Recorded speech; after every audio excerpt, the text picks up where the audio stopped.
untuk mengawali pertemuan pada pagi hari ini, Bung Karno mengamanatkan, bahkan ini sudah menjadi semboyan bahwa Indonesia akan menjadi mercusuar dunia.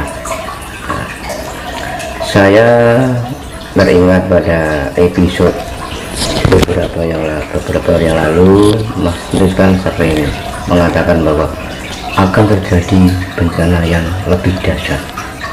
Dan terus yang saya tanyakan, Mas, bagaimana Indonesia ini menjadi mercusuar dunia ini akan terwujud jika kalau Indonesia akan terjadi bencana yang lebih dahsyat? Soalnya kalau kita logika, Mas, negara itu kalau sudah terjadi bencana terus menerus pasti kan kehancuran. Nah, apakah semboyan bahkan amanat dari Bung Karno itu akan terwujud? Bagaimana pandangan Mas Tunus? Monggo, Mas. Selamat pagi ya. Selamat pagi sampai selamat malam. Ini pertama-tama ya saya ucapkan terima kasih atas kehadirannya. Ya, ini langsung aja kalau masalah pembicarakan yang namanya ini menuju mercusuar dunia, ya. Yang intinya pada hal yang sifatnya itu adalah perdamaian dunia. Betul. Nah, gitu kan. Banyak orang yang berangan-angan atau menginginkan hadirnya atau datangnya zaman tersebut kan, yang namanya perdamaian dunia ini. Nah, yang jadi pertanyaan gini, apakah semua orang yang menginginkan hal itu, apakah sudah mempersiapkan diri? Gitu. Yang jadi pertanyaan yang harus digarisbawahi itu kan, apa sudah mempersiapkan diri? Apakah sudah punya bekal? Nah, gitu, Mas. Dan apa yang harus dipersiapkan? Nah, yang jadi pertanyaan kan itu. Iya. Sekarang kan banyak orang yang sifatnya itu, apalagi lagi viral atau booming ya, masalah perdamaian dunia, mercusuar dunia. Boleh sih kita mengatakan, wah, aku ingin segera terlaksana zaman-zaman yang seperti itu penuh dengan kedamaian. Sedangkan diri kita tidak pernah menerapkan di dalam sebuah kehidupan sehari-hari bahwa dasar utama untuk mencapai perdamaian dunia itu juga diimbangi dengan umat atau rakyatnya itu juga mempunyai jiwa yang penuh kedamaian dan gitu. Ya, sedangkan kedamaian sendiri kan, hakikat dari kedamaian itu kan modalnya kan kasih sayang, ya kan? Iya. Sedangkan dunia banyak orang masih terikat oleh sifat-sifat yang apa ya namanya, yang berbau keduniawian, kemelekatan, ya kan? Dalam arti keduniawian itu sifatnya itu masih terbelenggu. Hal-hal yang sifatnya keduniawian, angan-angan, ya kan, keinginan, harapan, tapi tidak menerapkan dirinya pada sebuah pertanggungjawaban hidup, ya kan? Lah, karena gini, boleh sih kita berangan-angan ya, tapi ya itu tadi yang harus kita lakukan adalah pertanggungjawaban itu tadi ya, sebagai persiapan diri kita untuk menuju suatu zaman yang penuh dengan keadilan, kedamaian gitu. Dasar utamanya itu. Sedangkan dari zaman sekarang ini masih banyak kecongkakan, masih banyak angkara murka, ya kan? Jadi semua itu harus kita terapkan di dalam kehidupan dalam diri kita sendiri. Jadi tidak hanya sebatas wacana, tidak hanya sebatas angan-angan, tidak hanya sebatas omongan kan gitu kan. Banyak kita akan menjadi mercusuar dunia ini.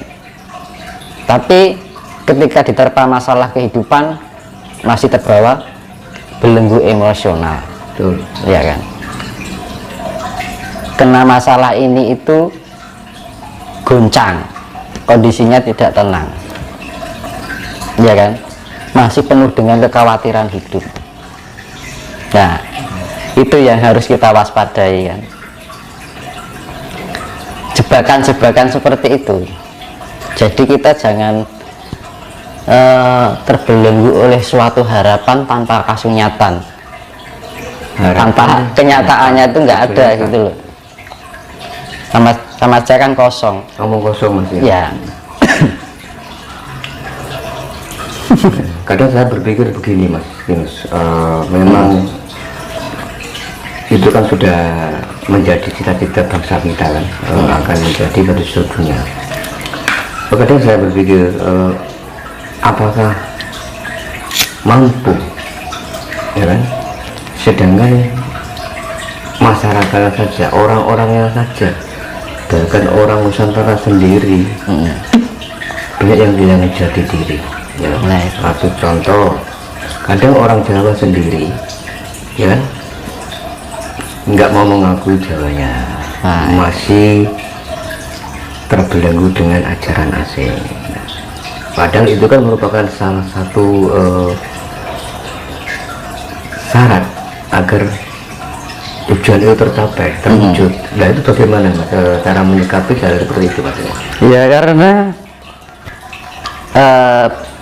bangsa kita ini sudah terlalu lama terbodohi. Sebenarnya negara ini pintar, cerdas, leluhurnya kita dulu. Iya, iya. Ya semenjak Majapahit ke sini itu pembodohan itu sangat luar biasa. Dengan cara diiming-imingi surga, diberi ancaman neraka. Nah, yang seharusnya itu orang bisa berpikir secara luas, tapi sekarang yang terjadi apa? Ketakutan. Tidak hanya itu aja. Jadi orang sekarang itu pengetahuannya hanya maksimal pada sebuah ayat. Itu ya kan? Kalau misalkan ini kasunyatan ya, bukan aku menjelekkan sebuah ajaran ya. Dunia ini begitu sangat luas, dan tidak hanya di bumi aja. Bumi ini adalah mikro dari alam semesta, dan kita mikro dari bumi ini. Bayangkan kalau kita membuat sebuah pengetahuan tentang kesemestaan, kalau kita berkaitan dengan nama atas nama Tuhan atau Allah, ini menyangkut semesta, universal, ya kan? Tapi pola pikir kita hanya dibatasi masalah keduniawian, ya kan? Bahwa dunia ini masih dalam ranah sifatnya itu apa ya, 3 dimensi, dimensi ketiga dalam arti, jadi masih penuh dengan ilusi. Sekarang gini, semesta hanya dibikin wacana, sebuah pengetahuan yang diterapkan dalam tulisan dalam bentuk kitab, kayaknya kan kok kecil sekali gitu loh. Nah, makanya orang Jawa itu nggak pernah membuat kitab. Kitab tanpa tulis. Karena ditulis orangnya ada, buku itu tidak cukup untuk menulis kitabnya pengetahuan jagat semesta ini. Karena selama ini orang itu terbelenggu kebodohan itu, hanya berpikir bahwa kehidupan ini ada di lingkup bumi saja. Padahal kehidupan di bumi ini penuh dengan ilusi. Ya, kita berangan-angan itu ilusi. Jadi pikiran dan rasa kita itu terbelenggu oleh ilusi, angan-angan, harapan, keinginan, kesedihan, ya, kebahagiaan, itu semuanya adalah ilusi. Akhirnya timbul halusinasi Mas. Nah, makanya gini, dengan keadaan dunia yang penuh dengan kefanaan yang sifatnya fata morgana ini, penuh dengan ilusi, perasaan, pikiran, ya kan, terbelenggu oleh suasana-suasana keadaan lingkungan, ya kan, rasa bahagia, rasa senang, ya kan, angan-angan, harapan, keinginan, cita-cita dan sebagainya, mimpi, itu adalah semua ilusi. Nah, agar kita tidak terjebak oleh ilusi-ilusi tadi, itu kita harus meningkatkan tingkat kesadaran diri. Nah, fungsinya meditasi di situ sebenarnya.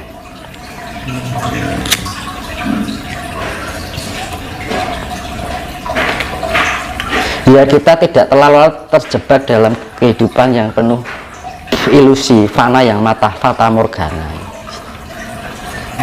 ya kan? Terus justru gini, orang yang sudah terlepas dengan ilusi, itu sifatnya kosong, netral, sifatnya tengah, tidak punya rasa khawatir, keterpa masalah tidak mudah bingung, tidak mudah suka, istilahnya tidak mudah bahagia, tidak mudah susah. Makanya dalam istilah Jawa dibilang ojo kagetan, ojo gumunan, kan gitu. Sekarang lagi ada bencana gini aja, wah gimana ya, gimana gitu kan. Banyak orang yang bertanya gitu kayak aku. Ya nggak apa-apa, alam itu hanya cuma berefleksi aja kan gitu kan. Kalau orang sudah mencapai tingkat mendekati netral, itu tidak mudah goncang. Walaupun ada bencana apapun, ya enggak, kita memaklumi sifatnya, karena alam ini memang sudah gak nyaman. Makanya dia melakukan refleksi untuk menyeimbangkan dirinya lagi, membuat kondisi alam semesta bumi ini biar seimbang lagi, biar nyaman lagi, biar kemurniannya ada lagi. Sekarang baru ada ini heboh, ya, ada kejadian itu heboh, ya kan. Nah, akhirnya apa? Pikiran kita terombang-ambing, masih berpikir ini gimana, nanti gimana, dan akhirnya pikirannya tidak rasional, ya kan. Orang kalau sudah bingung, khawatir, itu cenderung orangnya tidak berpikir secara rasional. Kalau sudah tidak berpikir secara rasional, akhirnya kesadarannya lemah, nah gitu. Larinya ya itu tadi, akhirnya apa? Menyalahkan keadaan, emosi. Iya, udah menyalahkan diri sendiri, Mas. Nah, menyalahkan orang lain, menyalahkan kita gini. Yang dibilang apa toh hakikatnya mercusuar dunia?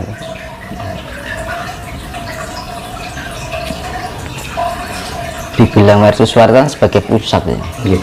Pusat pancer lah dibilang. Nah, banyak yang mungkin orang spiritual kan, yang biasanya sing ngerembug mercusuar dunia kan rata-rata spiritualitas yang itu banyak yang membanggakan bahwa Nusantara akan menjadi mercusuar dunia, ya kan, bahwa Nusantara akan menjadi pusat peradaban. Ya memang, tapi jangan sombong gitu loh.